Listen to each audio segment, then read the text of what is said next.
canoeing some of the swamps around Lettuce Lake Park and saw what I thought was a bear. I told the park ranger about it, and she said that bears don't generally get into the swamp.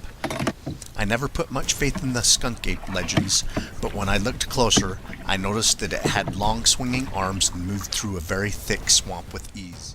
Bigfoot Field Researchers Organization, or BFRO, came to New Mexico late last year after this thermal video was taken in 2011 by another man on an expedition to find Bigfoot. Deep in the backcountry, a new piece of footage has surfaced. Clear enough to raise questions, puzzling enough to unsettle those who've studied it. Experts remain divided, their answers slipping into uncertainty. The figure moves with purpose, caught between shadow and light. And now, the evidence stands on its own, waiting for us to look closer. High in the Himalayas, where the air is thin and silence seems endless, the shadow of a giant figure lingers in the imagination. The Yeti, called the abominable snowman by outsiders, is more than a story here. It is a presence, feared and respected, said to guard the frozen peaks and punish those who trespass without respect. On April 30th, 2019, headlines spread across the world.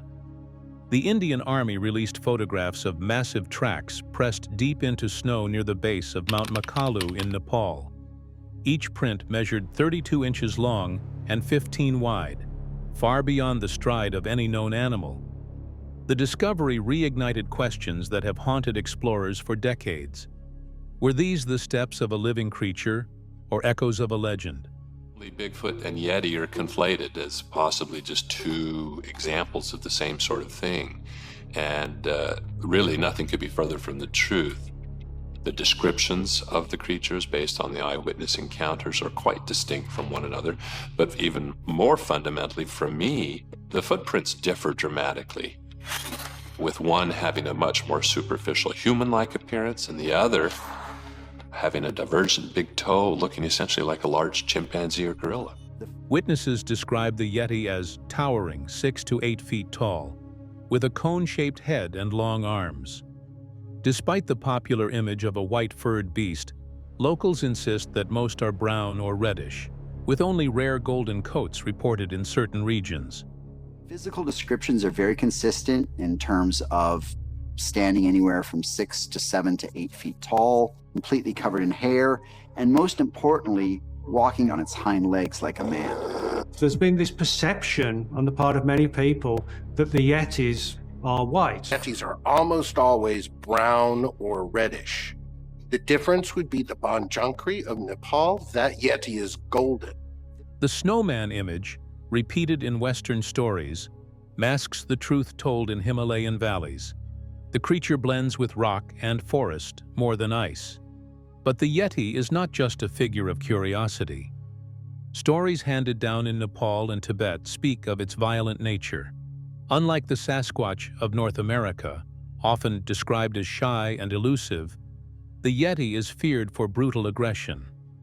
One account tells of a man seized, lifted, and slammed repeatedly to the ground until he died from his injuries. Locals warn that an encounter is not a mystery to marvel at. It is a danger to survive. There are many stories and accounts of the Yeti being violent, of attacking and killing the local people. In fact, the locals in Nepal and Tibet are very terrified of the Yeti. Perhaps the most chilling story comes from 1974. A young Sherpa girl, Lakpa Dolma, was herding yaks when she heard a whistle behind her. A towering, hairy figure rushed forward, grabbed her, and hurled her into a freezing river. The most terrifying Yeti encounters involves a young Sherpa girl named Lakpa Dolma. And in 1974, this young lady was herding some yaks in the Western Himalayas. She claims that she heard a whistling noise behind her and felt the presence of a shadowy creature. And when she turned, she claimed that a hairy, man-like creature attacked her, grabbing her and throwing her into an icy river. Hours later, she awoke, battered, to find her livestock destroyed. The attacker, she believed, was a Yeti. For her community, the story was not surprising. It was a warning repeated through generations. When she awoke several hours later, all of her cattle were destroyed. And she heard something large walking away through the brush. She claimed it was a Yeti. Evidence, too, reaches back further. In 1951, mountaineer Eric Shipton crossed the Menlung Glacier near Everest. At 19,000 feet, he photographed enormous footprints in the snow, each marked with 5 toes, wide and square, nothing like a bear or man. When published, the images sparked worldwide fascination, feeding what became known as Yeti fever. Expeditions surged into the Himalayas, each hoping for a glimpse of the elusive giant. Locals, though, already understood the Yeti differently. To the Sherpa, it is more than animal. It is a spirit of the mountains, a guardian that strikes when respect is broken. To them, its violence is not random. It is justice. And yet one question remains. How could such a massive being survive among barren peaks, above tree lines, where little grows and prey is scarce? Some suggest it descends like a bear, feeding in the valleys before retreating to high ground. Others wonder if it is something entirely unknown, an undiscovered species, adapted to extremes we cannot yet imagine. Even now, sightings are rare, but they continue. Each track in the snow, each scream carried on the wind, renews the same chilling possibility. The Yeti may not be legend at all. Footage. Courtesy. Kentucky Bigfoot Research Organization. Some encounters leave you questioning what you saw. Others stay burned into memory so clearly you can't dismiss them. For Lori, a quiet Kentucky road became the setting for 2 moments that changed how she saw the world. The first happened when she was 16, barely old enough to drive. It was dusk on Salt Rock Road. The sky still held light, but the headlights of her car hadn't yet been switched on. As she rounded a curve, something stepped off the road and disappeared down the embankment. A flash, a shape, broad, upright, and gone. She told her grandmother she'd seen Bigfoot. They told her she'd seen a deer, but she knew the difference. It was bigger, taller, not the backside of any animal she knew. Reluctantly, she let her uncle convince her it was an elk. Yet even then, something inside her whispered, it wasn't. And I thought, I just saw Bigfoot. So I go back to my grandma's house and I tell them, I'm like, I just saw Bigfoot. And they're like, no, Lori, you saw a deer step off the road. I was like, no, this was way bigger than a deer. This was not a deer's backside stepping off the road. Like this was something much bigger. Years passed. Lori moved on. But one night about 12 years ago, the road brought it back. She was driving on Highway 89 north toward McKee, her daughter in the passenger seat. It was dark now, headlights cutting through curves. As she came around one bend, her lights caught a figure on the far side of a poplar tree. This time, it didn't run. It stood upright, huge but not massive, slender. Its long arms nearly reached its knees. The fur was gray, flat against the body, not fluffy like a dog. In that moment, she slammed on the brakes. Her daughter froze. Lori's heart pounded. She had known since she was 16 she'd seen something. Now it was standing there, still as stone. She shouted to her daughter, "Do you see it? Can you see it?" But her daughter saw nothing. In a panic, Lori put the truck in reverse, trying to get another glimpse. As the red glow of her taillights swept across the figure, its eyes seemed to flash red. She didn't think it was supernatural, just the reflection of brake lights. But it never moved. It didn't run. It didn't even flinch at the sound of her loud truck. And this thing, it had to be at least 8 foot tall. It was huge because the branch that was down, I was like, oh my gosh, its head was almost to the branch. And I was like standing beside this tree when I went. But there was a deer path. But this wasn't a deer. I mean, that's not what this was. But as far as like giving you like facial features or anything like that, all I know is I seen something big and hairy on 2 feet. Her daughter locked the door and began crying, begging her not to back up further. "It's on my side," she screamed. Lori stopped. Fear outweighed curiosity. They drove on to her sister's house, shaken. Later, her father grabbed a rifle and went to the spot. Nothing remained. In daylight, Lori returned to the tree. The branch where its head had been came nearly 8 feet off the ground. A deer path ran nearby. But this wasn't a deer. It wasn't built like the sketches of bulky Bigfoot she'd seen. It was mallee gray, slender, more like the wood devils whispered about in New Jersey folklore. 2 encounters, years apart. One flash at dusk, one silent figure at night. Both left the same question hanging.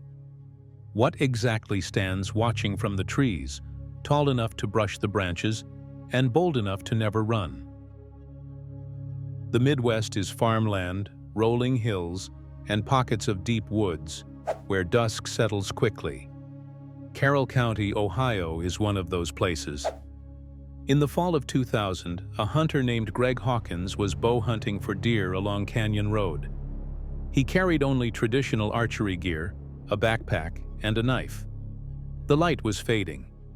He decided to start the long walk out of the valley before dark. That's when he heard it.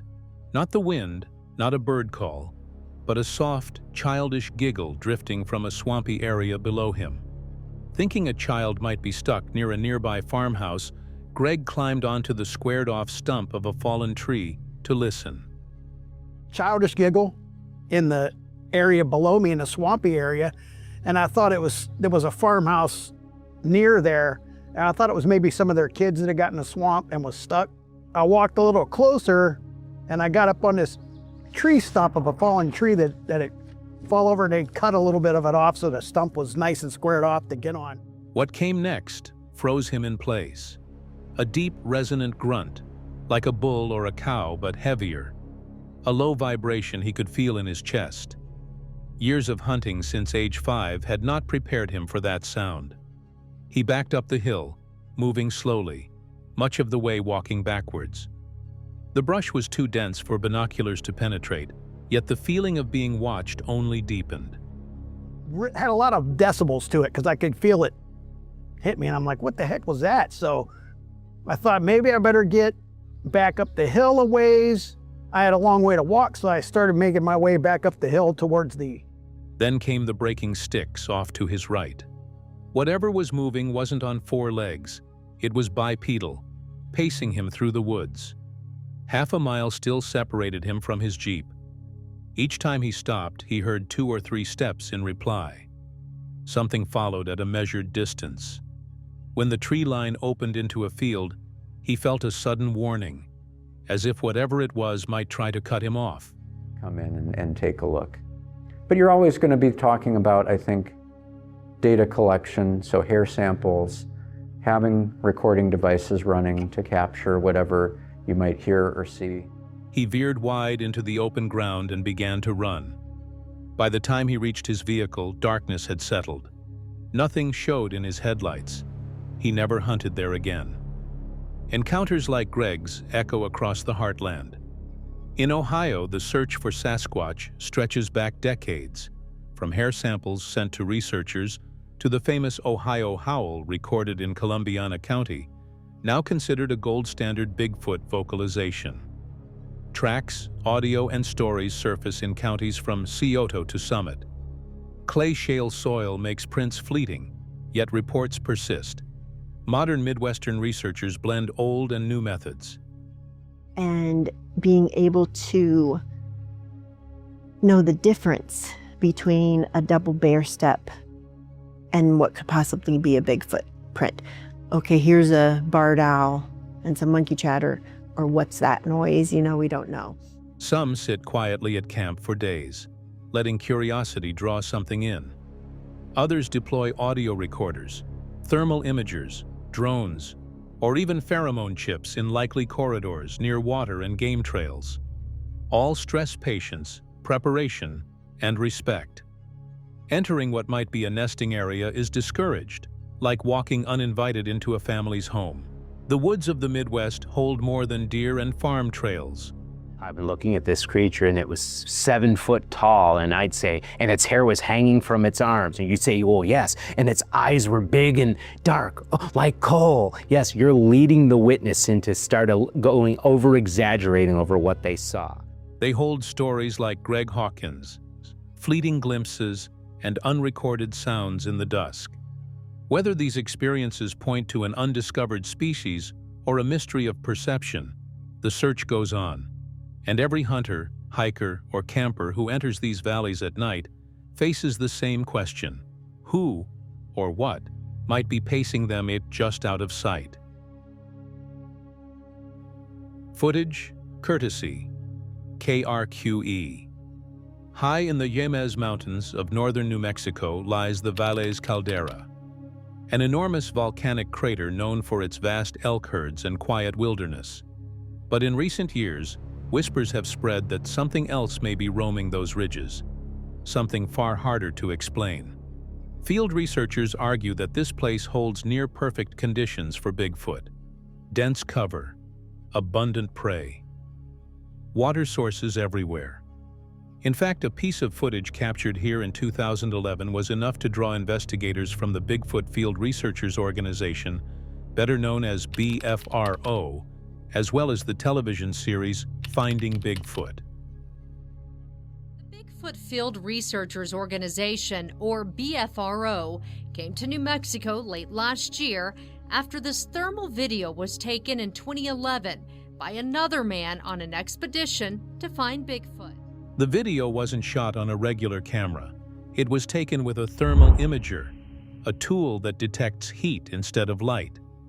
Mammals, including humans, glow bright on these devices, making them difficult to mistake. And what showed up that night wasn't just a glowing figure. It was tall, massive, white-hot against the dark forest around it. To determine scale, BFRO researchers returned to the exact location.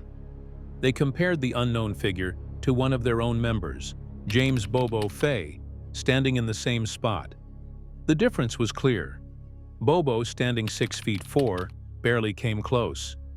The figure in the thermal image stretched at least 7 feet tall, maybe more. One investigator didn't hesitate. That's not a camper. That's not a human. That's a squatch. Significantly taller than me. It's at least 7 foot tall, maybe 7.5.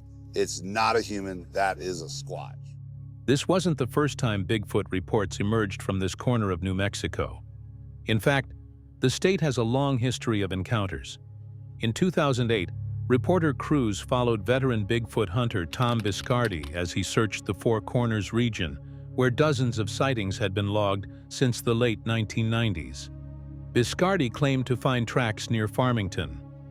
Footprints pressed deep into the soil, spaced far apart, with a stride larger than any human could make. Tom Biscardi, who's been on the creature's trail for 40 years. He's been looking for signs of the hairy beast all across the Four Corners area, where there have been dozens of Bigfoot sightings since 1998. It's incredible. Look what we got here. There's another one up here. There's one right there. Biscardi pointed out to us then what he thought were Bigfoot's footprints near Farmington. Locals added to the story. At a town hall meeting organized by BFRO in Jemez Springs, residents shared chilling accounts. One woman described waking in the night only to find a massive figure staring into her bedroom window. It didn't have a neck, she recalled. I woke up in the middle of the night, went to get out of the bed. My window faces this way, and there was something in my window. It didn't have a neck. Another witness spoke of a towering, shadowy form crossing silently near the tree line. Too broad, too fast to be a man. I saw a tall, dark, broad figure, and it just walked right up against the truck. She starts crying. She says, I want to get out of here now. Skeptics, of course, remain unconvinced. Ben Radford, managing editor of Skeptical Inquirer magazine, argued back in 2008 that the greatest flaw in Bigfoot research remains unanswered. If these creatures exist, they must die at some point. Why hasn't anyone ever found a body? It's a fair question. If these creatures are out there, they have to die at some point. Why isn't anybody finding them? Yet believers point to the remoteness of the terrain, the speed at which nature reclaims the dead, and the possibility that the species itself avoids detection with an intelligence far greater than we understand. The thermal video remains one of the strongest pieces of evidence from the region. Unexplained, unsettling, and still drawing researchers to the caldera's wild expanse. So, what really moved through those mountains? A wandering hunter? A trick of heat? Or a creature that has walked these lands long before people ever called it New Mexico? It began as a casual hunt in southeast Texas, but for Jerry Mills it turned into a moment he would never forget.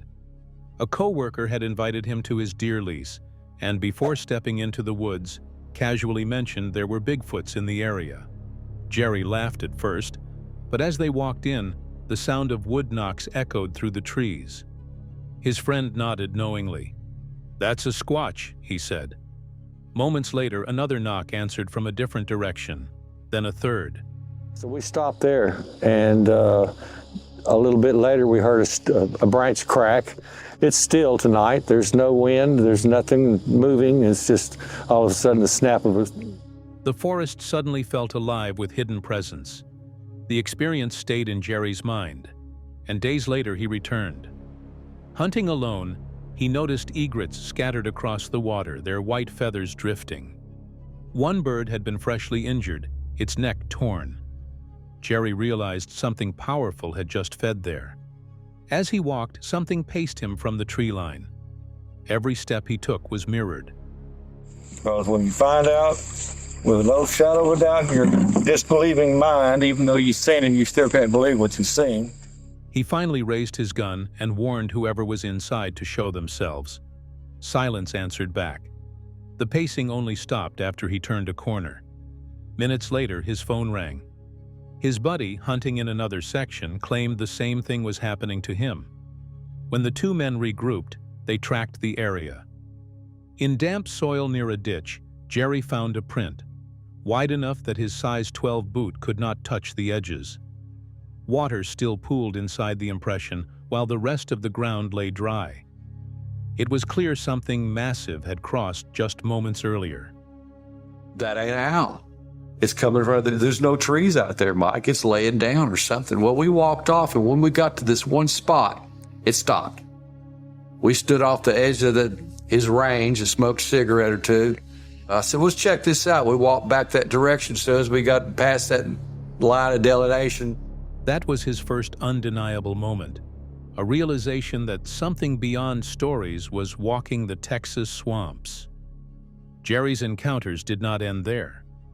On another hunt, he described seeing a juvenile figure dart from the tree line. It moved with startling speed, arms and legs working in a blur.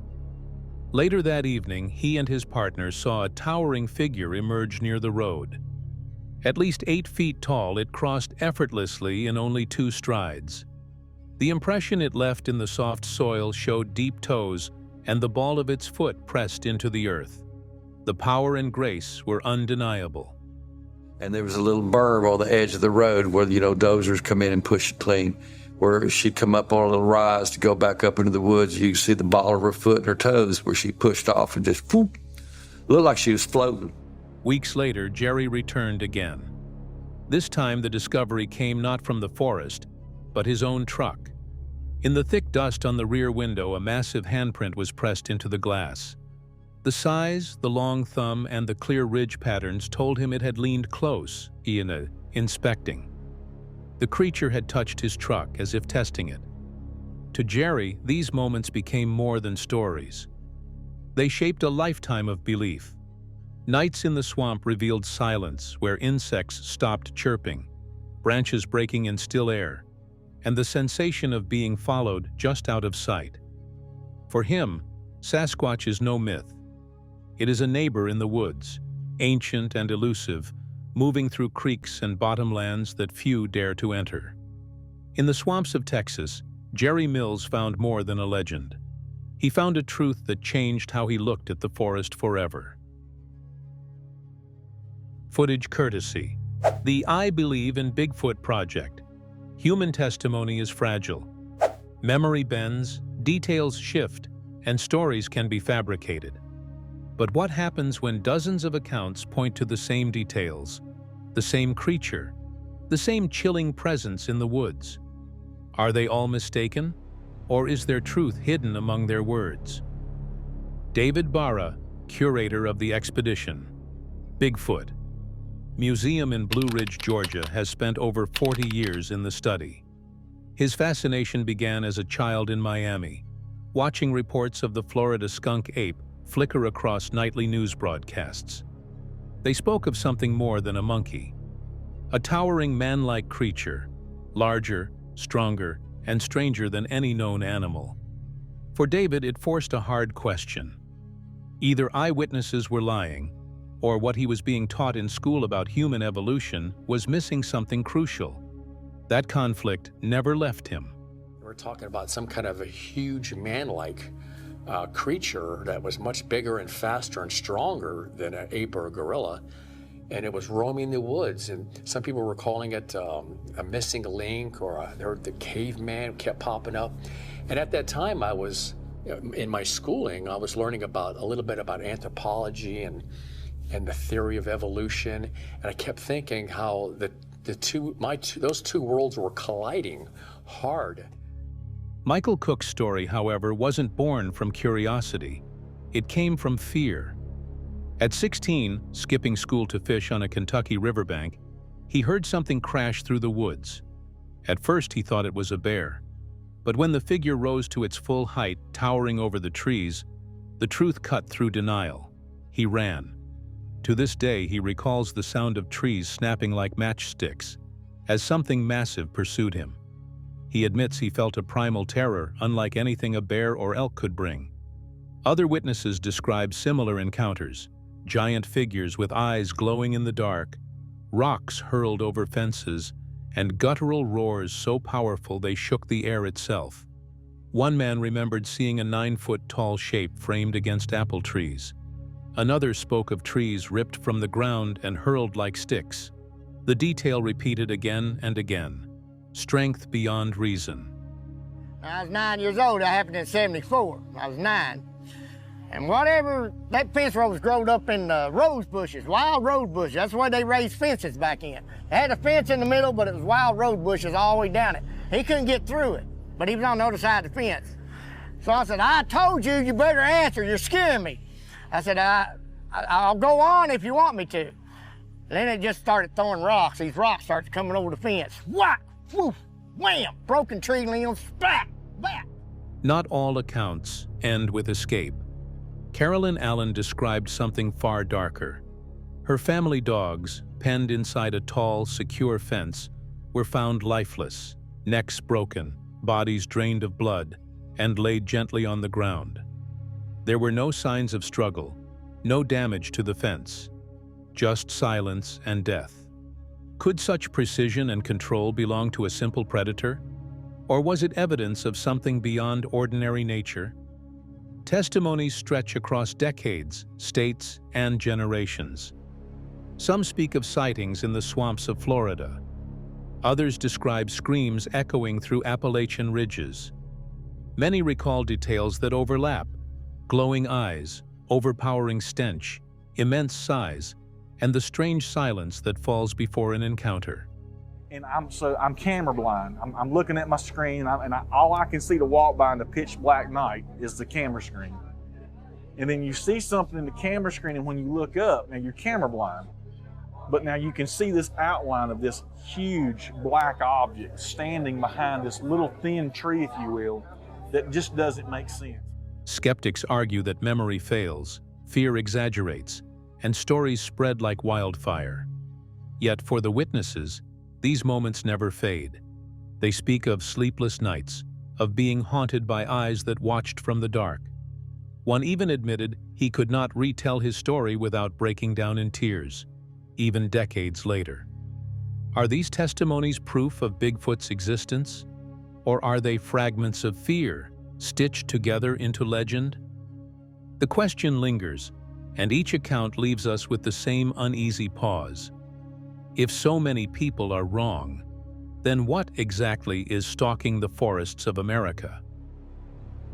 Footage courtesy: Rocky Mountain Sasquatch. The Chipola River in Florida's northwest panhandle is quiet, winding through thick swamp and low forest. But in 2023, that quiet was broken by a set of tracks.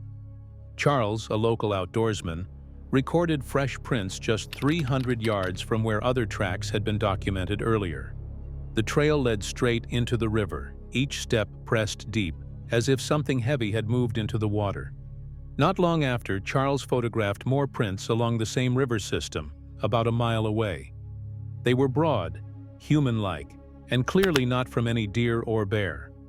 RMSO, who examined the photos, suggested the size matched earlier claims of a female skunk ape, and even a young one carried with her.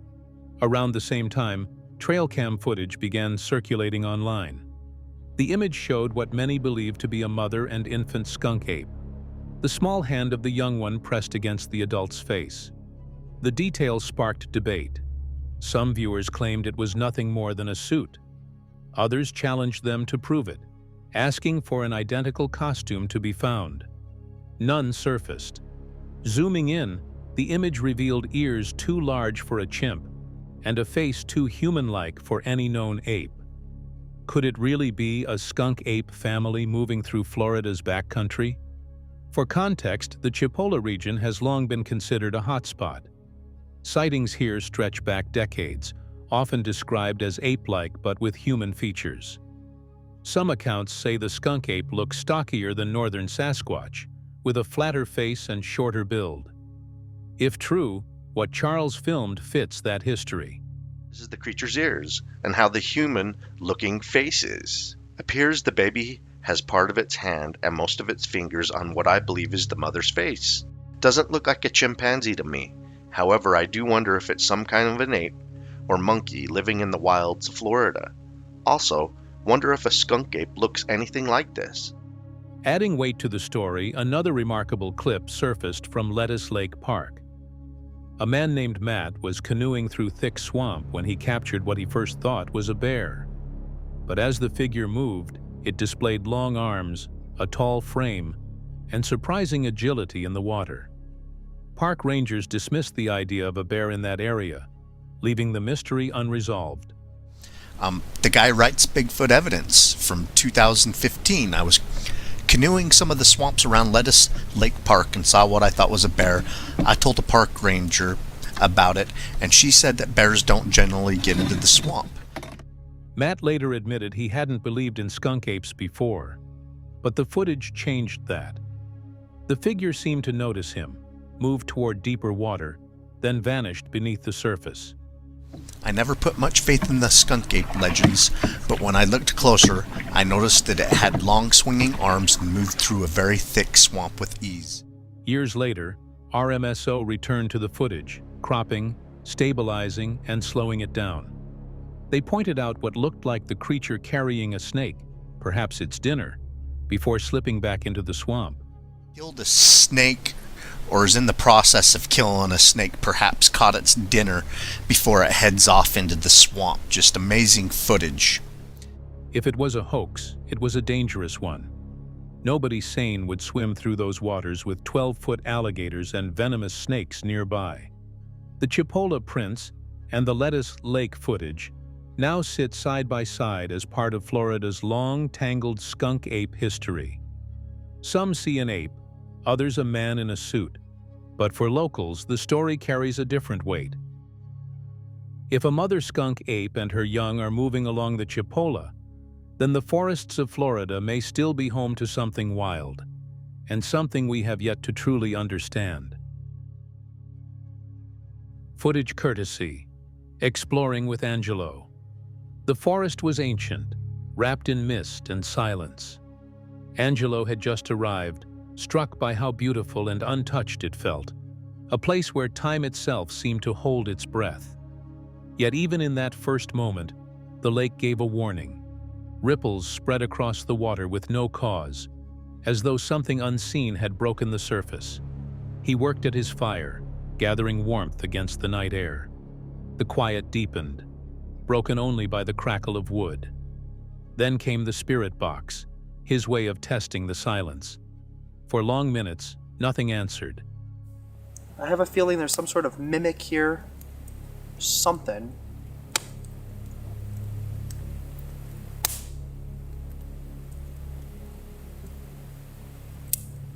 Anything at all? Nothing but a voice that wasn't his. And yet it was. A mimic. Words thrown back at him in his own tone. Angelo felt it immediately. Something here was trying to trick him.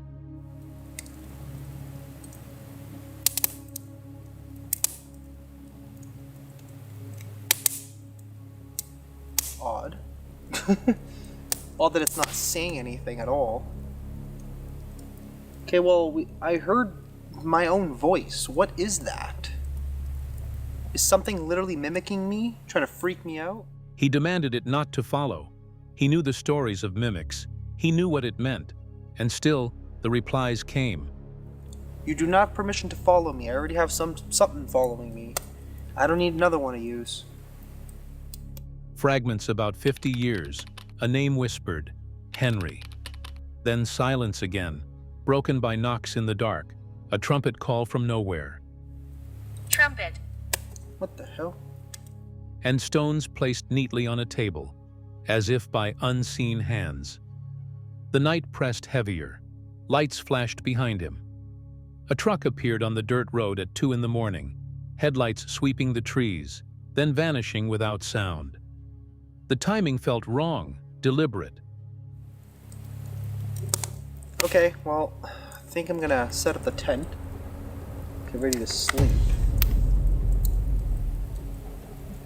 There's like lights flashing behind me. What is going on? Well, I guess someone's coming through. Okay. Well, whatever. Yeah, I'm gonna set up the tent and I guess go to sleep. And see where we're at in the morning, I guess. When it returned, Angelo's unease sharpened. Voices carried from the woods. Not close, but not far. Too many strange sounds for coincidence.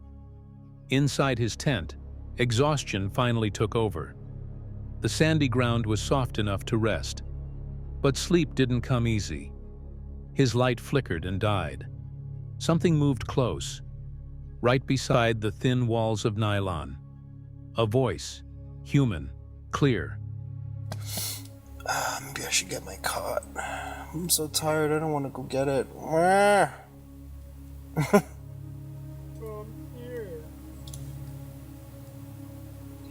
That was definitely a human voice.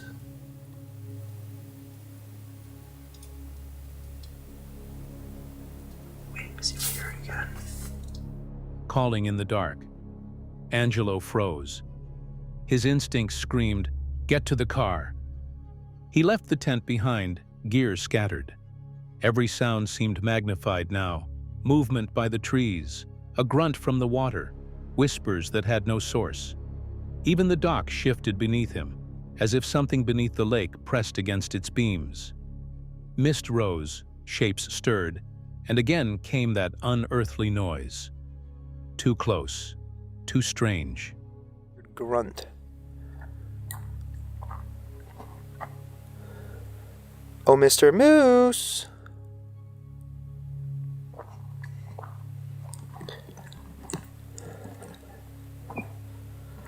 These boards are a little sketchy, but...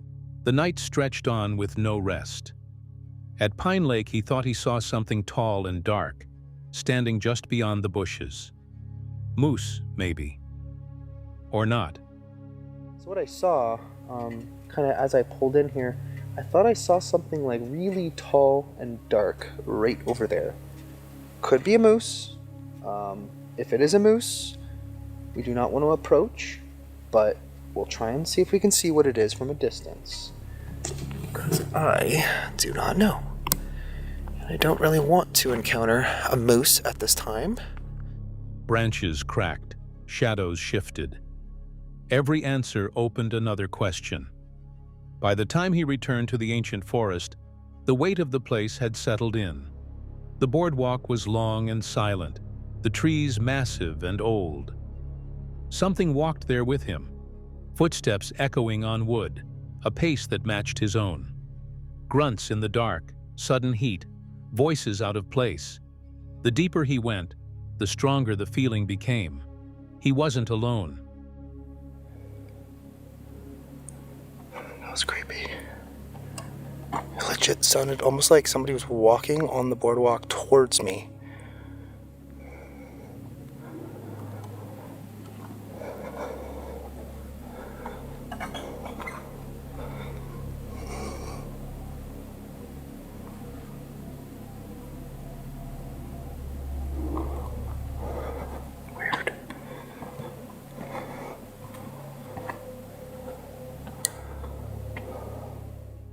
Angelo had come to see the beauty of the forest.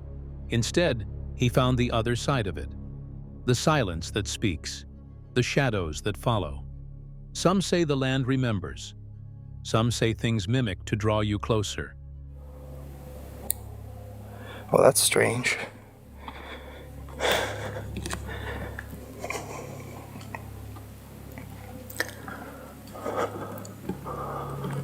Where the heck is this tree?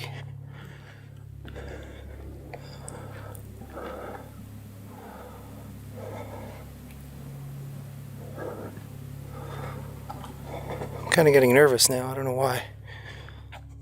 What do you think was walking with him that night? Something just killed my dog. Something killed your dog? My dog went flying through the air over the tree. I don't know how it did it. Okay.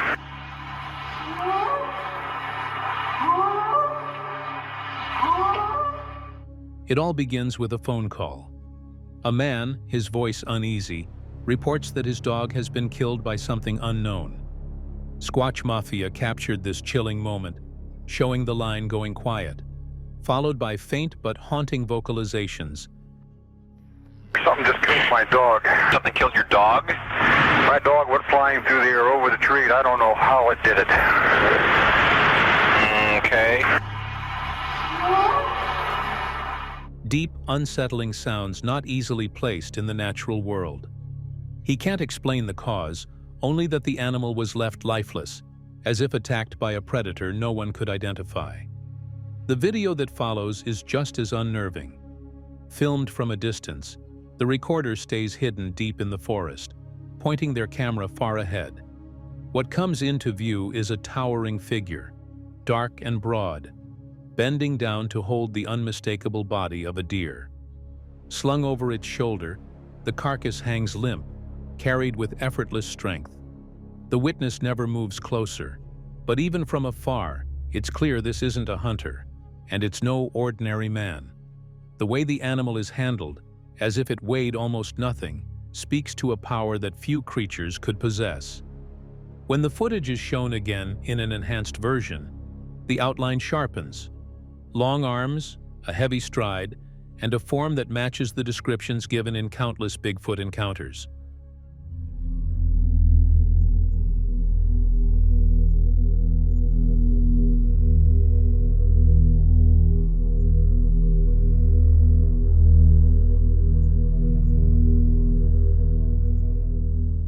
What makes this clip even more disturbing is what it suggests. If Bigfoot is truly hunting, taking down deer in the depths of the forest, then it isn't just a shy legend hiding from people. It's a predator, and a capable one at that, which leaves us with a chilling thought. If the creature can hunt so silently and carry away its kill so effortlessly, how many more times has it gone unseen, watching from just beyond the trees? There's a quiet mystery hidden in the vast forests and rugged landscapes of Australia. Few people know that this continent has its own version of Bigfoot, called the Yowie. For centuries, Indigenous Australians have shared stories of a large, hairy creature moving silently through the bush, both feared and respected. These stories are not just tales, they are part of a rich cultural history that stretches back thousands of years. Aboriginal tribes have their own names for the Yowie. In New South Wales, it is called the Dagal. In Queensland, some refer to it as Jima or Changara. Far in the north, the Kuku Yalanji speak of the Quinin, a large, hairy being living in the dense rainforest. Across these stories, there is a pattern. The Yowie is often described as strong, bipedal, and intelligent, yet careful to avoid humans unless threatened. This consistency makes you wonder, could there be something more than just myth lurking in Australia's wilderness? European settlers began encountering strange figures as they explored the bush in the 1800s. Reports of wild men, or hairy creatures, matched the indigenous stories in many details. One of the earliest recorded encounters came in 1842 near what is now Sydney, when settlers saw a tall, dark, human-like figure moving through the trees. Later, naturalists like Henry James McCooey in 1876 described the Yowie in careful detail, noting it was neither a gorilla nor an orangutan, but something entirely unknown. These early accounts laid the foundation for the mystery that has continued for generations. Ancient rock art adds another layer to this story. Some of Australia's oldest petroglyphs show large upright creatures with long arms, thick hair, and human-like features. Found in New South Wales and elsewhere, these images are over 5,000 years old. Elders say these carvings capture encounters their ancestors had with the Yowie, blending both spiritual and physical understanding. It's fascinating to imagine that people centuries ago were documenting something that may still roam these forests today. In modern times, sightings have continued. From 20th century encounters by soldiers and prospector Charles Harper, to video and thermal footage captured as recently as the 2000s, the evidence is intriguing. Researchers like Rex Gilroy and Dean Harrison have spent decades collecting eyewitness accounts, footprints, and images, building a detailed picture of this elusive creature. Footprints found in Queensland, some over 16 inches long, show features consistent with a living primate, rather than any known Australian animal. Even skeptics struggle to explain all the reports together. What makes the Yowie so captivating is the combination of history, culture, and first-hand observation.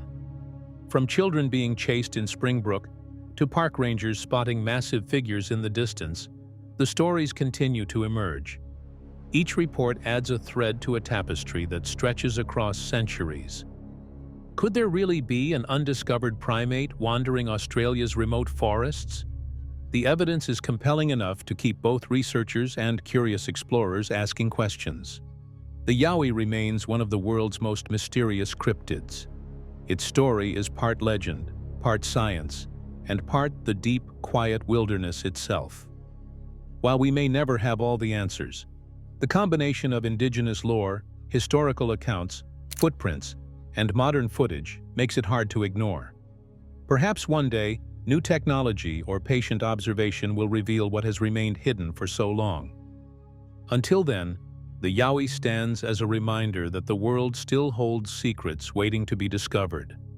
Have you ever wondered what it would feel like to walk through an Australian forest, knowing something large and unseen is nearby? Could these stories be more than myth, or is it all imagination? Share your thoughts and experiences, and let's keep exploring the mysteries of our world together. Some sightings are brief and fleeting, can be shadows in the woods or a shadow crossing a trail, but others come with layers, emotional testimony, physical prints or videos, ancient landscapes, and even something stranger. That's exactly what unfolds in the 2025 documentary-style video, Bigfoot, Our Experience in the Land of Giants. What begins as a typical roadside sighting spirals into an intense investigation of tracks, stone ruins, and possibly supernatural energy. This is the corner. I had drawn a picture and I thought originally it was this first break in the guardrail right here, but now I know that it was actually this break in the guardrail right here. The journey begins with a young woman named Destiny, along with her 3-year-old daughter Gracie, returning to the same spot where Destiny had her Bigfoot encounter west of Spokane, Washington. She recalls it being 3 in the morning. We came around this curve, and right at the second break in the guardrail, it stepped up. What Destiny describes is no blurry memory. I'm Destiny Furrow. I am 22 years of age. This is Gracelyn Rose. She's my 3-year-old. Say hi. Hi. And this is the spot where I saw Bigfoot walk. Come here, Gracie. Come hold my hand, baby. Put it on your other hand. Put it in your other hand. This is the spot where we saw Bigfoot walk up. We're gonna see if we can see any prints. Just looking right here, it already looks like we see a print right here. She saw the creatures walk, one step onto the shoulder, another to cross, and then it disappeared into the tree line. Moving by her memory and raw adrenaline, she goes back on her steps in daylight. Accompanied by her child and a camera, she documents the location with surprising clarity, exactly where him and what unfolded. Soon she begins pointing out tracks. Not 1 or 2, but many large prints, clearly visible in the dirt. Okay, stop. Don't walk around on this stuff. I want to look around. So you saw him right here? Oh, yeah. I see him right off the bat. I see these big prints. Look at this.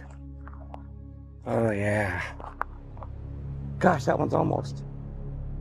There's another one right here. They locate the prints, one after the other, that continue uphill, tracing a path that supports her story step by step. But the mystery doesn't end with the footprints. The documentary goes further into the surrounding landscape. The same videographer begins exploring Red Lake, an area long suspected of spiritual and cryptid activity. Here, he stepped here, he stepped here, he stepped there. What they find, though, lands on ancient and otherworldly. Huge stone formations that seem it is carved, not random. Some appear to resemble wings, others seem like remains of statues. They begin measuring, matching broken pieces, and drawing out the outline of what they believe to be a 2-headed eagle sculpture. So I think that this piece slid up. The head sat at that end, and it sat right between them, right there. Okay, so let's measure this piece out. I want to see how tall it is.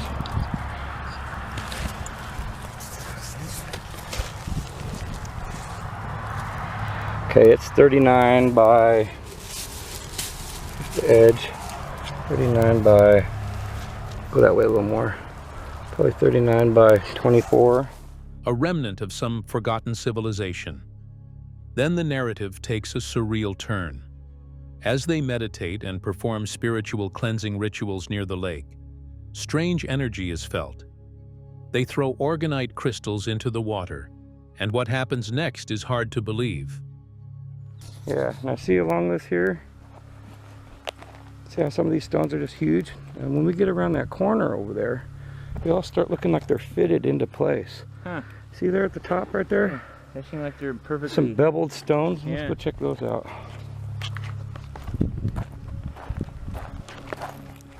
The crystal started spinning across the lake, forming a whirlpool with a very centered vortex.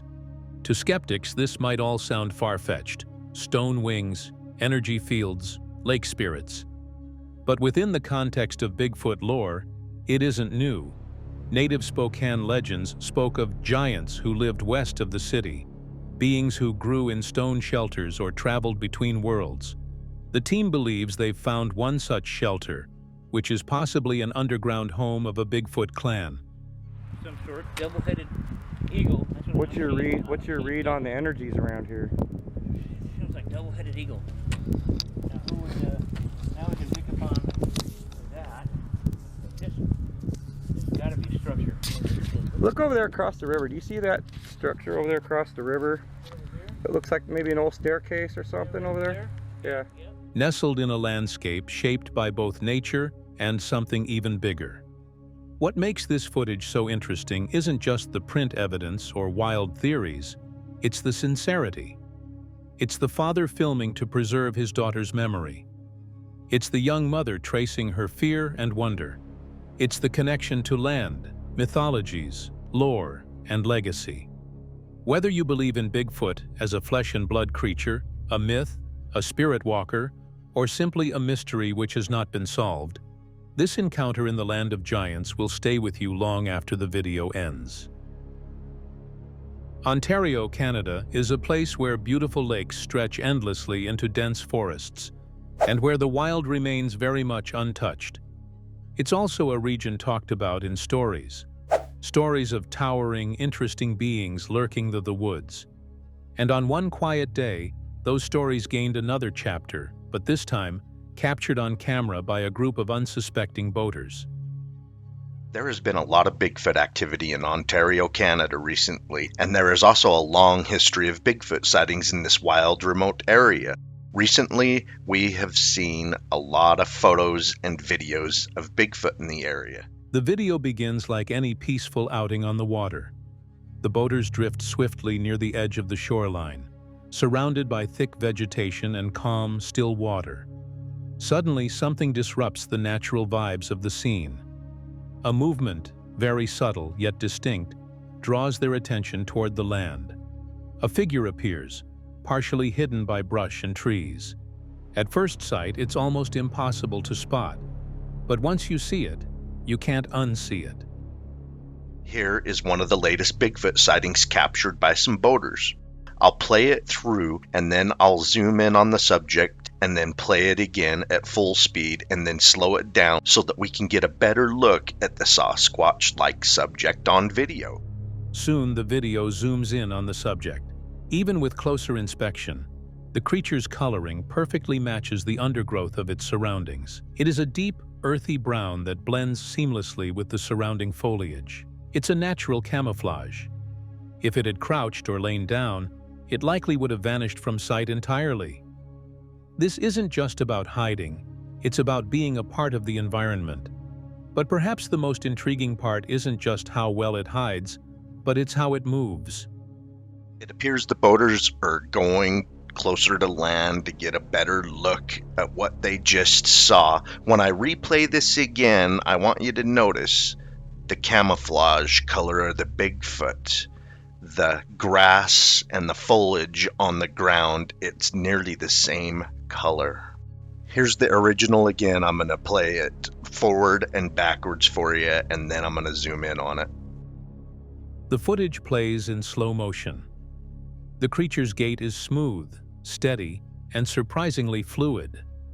It doesn't slip or stumble like someone clumsily navigating the brush. It walks with ease, like it's done this countless times before. That fluidity, the narrator notes, bears an uncanny resemblance to the legendary Patterson-Gimlin Bigfoot, which is known as Patty, filmed back in 1967. If this were a drama, it was well rehearsed. The posture, the mobility, even the timing feels too natural to be accidental, and yet the video leaves just enough hidden to keep the debate alive. Could it be a person in a suit? A smart prank? Possibly. But the way it mirrors the natural textures and hues of the terrain raises more questions than answers. It just looks like Bigfoot. I think it walks really fluidly. If someone set this up, it looks like they would have practiced because the fluidity that it moves reminds me of Patty. I hope you guys enjoyed a look at a North Ontario Bigfoot-like creature. Keep on watching. We're going to keep on squatching. The narrator remains cautious. He doesn't definitively say it's Bigfoot, but he doesn't ignore it either. Instead, he presents the evidence, the replays, and the curious visual details, leaving us to make our own conclusions. What's clear is this: something was there. Something tall, camouflaged, and walking like it knew the land well. As the video comes to an end, we're reminded of the reason people keep the cameras rolling and the eyes open. That thing is the same color as the undergrowth. If it laid down, you probably would not be able to see it unless you knew it was there. Just amazing camouflage, great color for the environment. I'm going to play the normal clip again and then the zoomed and the slowed again so that you guys can check out the subject. I'm not saying it's Bigfoot. In the vast wilderness of Ontario, the search for answers continues. And for the rest of us, the next time you're out on the water, take a second look at that shore. You might not be alone. Some nights in the forest feel different. The air feels heavier, the shadows stretch farther, and even the firelight doesn't chase away the dark. On this night, Angelo and his friends camp deep in the woods, far from towns, far from safety. They came here to relax, but the forest had other plans. It starts quickly, almost too soon. Yeah, we're pretty well out here in the bush. I am meeting up with a friend of mine, and we're going to be camping. We're camping in an area known for Bigfoot, paranormal stuff, all sorts of interesting things, and apparently it's pretty scenic. So far driving out here, there's, not a lot of cell service. It kind of cuts in and out. Apparently once we get in there, our cell service is, for the most part, pretty shot. As the group sets up near the lake, one of them points across the trees. A dark shape moves where no person should be. It walks upright, tall and heavy, slipping between the trunks. For a moment it almost looks like a man, but the stride is longer, the frame broader. Angelo whispers that it's not a bear. It looks more like an ape. The sight leaves them quiet, wondering if their night has only just begun. I just saw something on the other side. Where? Over there. Oh.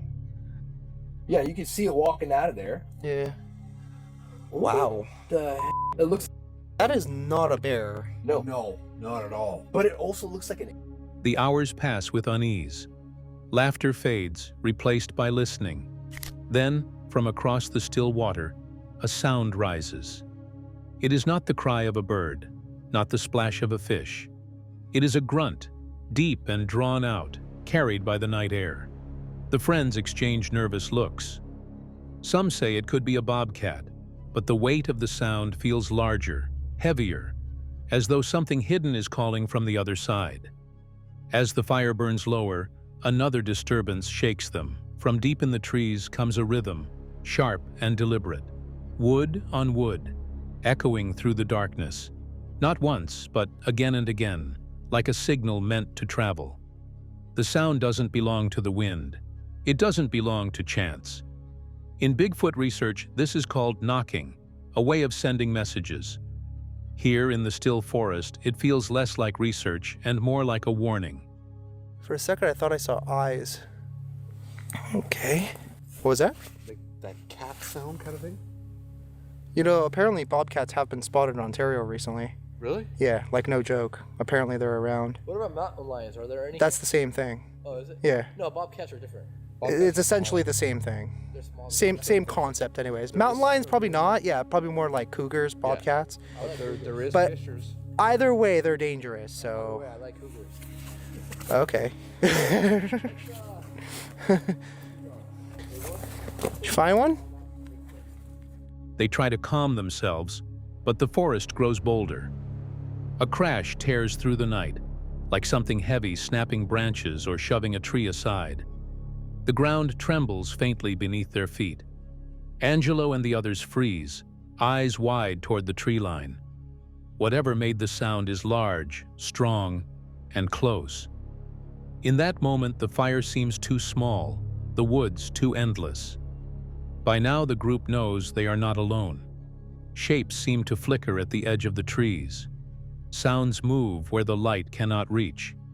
One of them swears they see glowing eyes, shining faintly, then vanishing.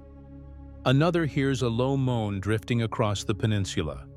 Fear grows, but so does wonder. Could this really be the creature they've heard about for years? Like I can actually see like a long neck. I don't know if it's like the light's playing tricks on my eyes, but I see something up there. Yeah, you can see a lot of things came through here too. Oh, guys, no, seriously. Oh. Look, shine your light up there. Shine your bright flashlight deep up there if you can. Is it my eyes playing tricks on me? Because I see it moving. Yeah, there. See, now it's kind of gotten dim because the tree's in the way. I don't know. It's kind of hard to tell. The night does not give them a clear look, only signs. Movement in the brush, grunts in the distance, knocks that carry meaning. And yet these pieces feel enough to raise the old question: is Bigfoot only a story, or does it walk these woods when the night is deep enough? Sometimes the answers don't come in full. Sometimes they come in fragments, in sounds, in glimpses that leave the heart racing. And maybe that's the way the forest wants it, to remind us that mystery still exists, waiting just beyond the firelight. Or it was actually Bigfoot. But we heard a grunt, we heard some sticks, and I freaking saw the thing. Wow. Let's go to my laptop right away. Okay. All right, so you're saying you saw something somewhere down there? I'm using an infrared camera. Yeah, let's fill it with the infrared. Infrared. Sorry, I don't know why I call it infrared. You mean the infrared? Infrared. Well, dude, your flashlight is so bright. So what do you think Angelo's group experienced? Was it wildlife at its loudest, or something much bigger watching from the shadows? The footage remains, unchanged and unclaimed, just frames on a screen, yet carrying weight beyond explanation. Experts can debate, but the images speak for themselves. Was it chance, illusion, or proof of something still walking among us? For now, the mystery holds. And like the forests it came from, it waits, silent and unresolved.